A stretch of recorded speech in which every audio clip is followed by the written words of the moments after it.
वो सिर्फ ईरान के सुप्रीम लीडर ही नहीं थे, बल्कि वो मुस्लिम समाज के सबसे बड़े धर्मगुरुओं में से एक थे।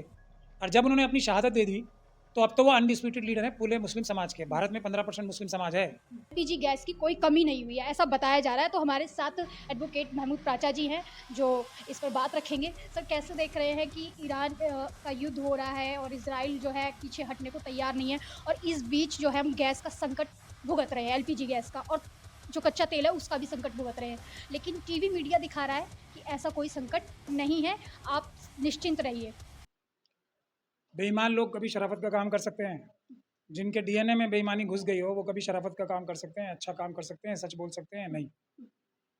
पूरी दुनिया में गैस की कमी हो रही है। क्यों?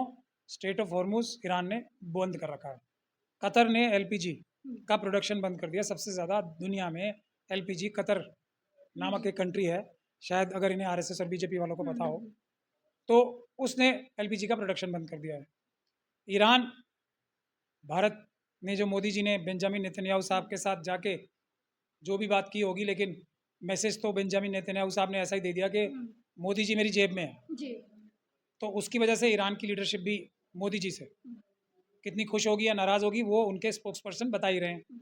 लेकिन खुशी की बात यह है कि वहाँ की लीडरशिप और वहाँ के लोग, ईरान के लोग और वहाँ की लीडरशिप आज भी भारत के लोगों से और भारत देश से प्यार करते हैं और सबसे ज़्यादा इज्जत भारत की और भारत के लोगों की करते हैं। ये खुशी की बात है। हालांकि मोदी जी ने कोई कसर नहीं छोड़ी है ईरान से, ईरान के लोगों से भारत की लड़ाई कराने में। क्यों? ये तो कभी जब समय आएगा, जब मोदी जी का इंटेरोगेशन होगा किसी केस में, तभी ये बात की सच्चाई पता लगेगी कि वो गए क्यों, तो इजराइल लेने क्या गए थे इस समय। इजराइल के पास ऐसी क्या चीज़ है?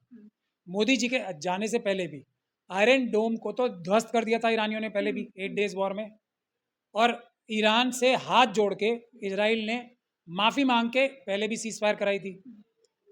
ईरान की क्योंकि पॉलिसी युद्ध करने की नहीं है किसी से भी, इसलिए वो तब भी मान गए थे।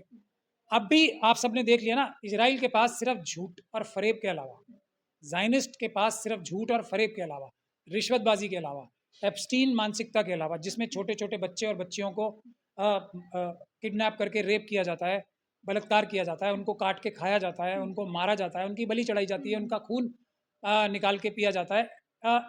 एड्रिनो क्रोम नाम का एक जो हार्मोन है, उसको उसका दोहन किया जाता है बच्चों को डरा डरा के उनके खून में से।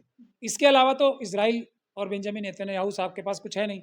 मोदी जी को क्या वहाँ से ये सब चीज़ें सीखने जाना था? तो इसके अलावा क्या है इजराइल के पास? भारत के पास इजराइल से ज़्यादा मिलिट्री की शक्ति है। जो साइंस टेक्नोलॉजी भारत के पास इजराइल से ज़्यादा अच्छी है। ड्रोन टेक्नोलॉजी पूरी दुनिया में लोग ईरान से सीख रहे हैं, और इजराइल की घिसी पिटी ड्रोन टेक्नोलॉजी मोदी जी इतने पैसे देके अपने मित्र अडानी जी के साथ यहाँ पे थोप रहे हैं भारत पे सब स्टैंडर्ड चीज़। तो इजराइल से धोखा ही धोखा, नुकसान ही नुकसान है। ईरान से फ़ायदा ही फ़ायदा है, और हज़ारों सैकड़ों साल से फ़ायदा है। तो मोदी जी फ़ायदा छोड़ के नुकसान क्यों चुन रहे हैं? वो एप्स्टीन मानसिकता उनकी दर्शाता है और कुछ नहीं। लेकिन जो भाजपा के कार्यकर्ता हैं वो ये कह रहे हैं एक तस्वीर आ जाने से मुकर्रर नहीं हो जाता है कि वो उसमें दोषी हैं। तो ये कह रहे हैं किस में? एप्स्टीन फाइल में अगर मोदी जी की फोटो आ जाती है वो दोषी तो करार नहीं हो गए। ऐसे तो हरदीप जी की भी फोटो आ रही है, उन्होंने भी अपना जो है बात रख दी थी। कह रहे मैं मिलने गया था, एक बार मुलाकात हुई थी, कॉफ़ी पी मैंने, बस। 2008 में पूरी दुनिया को ये पता लग गया था कि एप्स्टीन किन प्रकार की गतिविधियों में लिप्त हैं।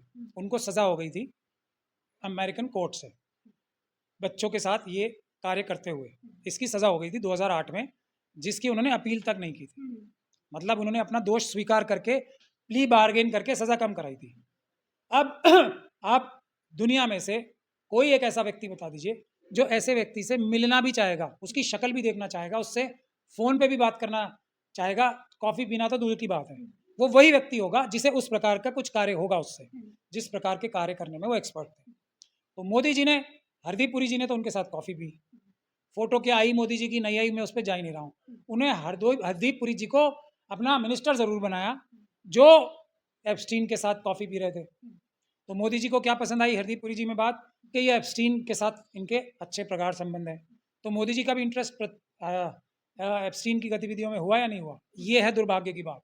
बाकी बातें तो जब सबूत आने शुरू होंगे, अभी तो शुरुआत हुई है ना, तो सबकी फ़ोटोएँ आएँगी, सबकी तस्वीरें आएंगी। मेरा साफ तौर पे ये कहना है, इजराइल के अंदर हमारे देश का कोई भी व्यक्ति, अगर वो नेता, इंडस्ट्रियलिस्ट या ब्यूरोक्रेट गया है, तो उसकी वीडियो भी है, फोटोग्राफ भी है, सब कुछ कार्य उसका है। क्योंकि एप्स्टीन मानसिकता जो है वो सिर्फ बच्चे सप्लाई करने की नहीं थी, बच्चियां सप्लाई करने की नहीं थी, उनके साथ प्रोस्टिट्यूशन का मौका देने की नहीं थी, उसकी वीडियो रिकॉर्डिंग करने का भी था, उसकी फोटोग्राफी, उसके बारे में सबूत भी पैदा करके ब्लैकमेल करने का था।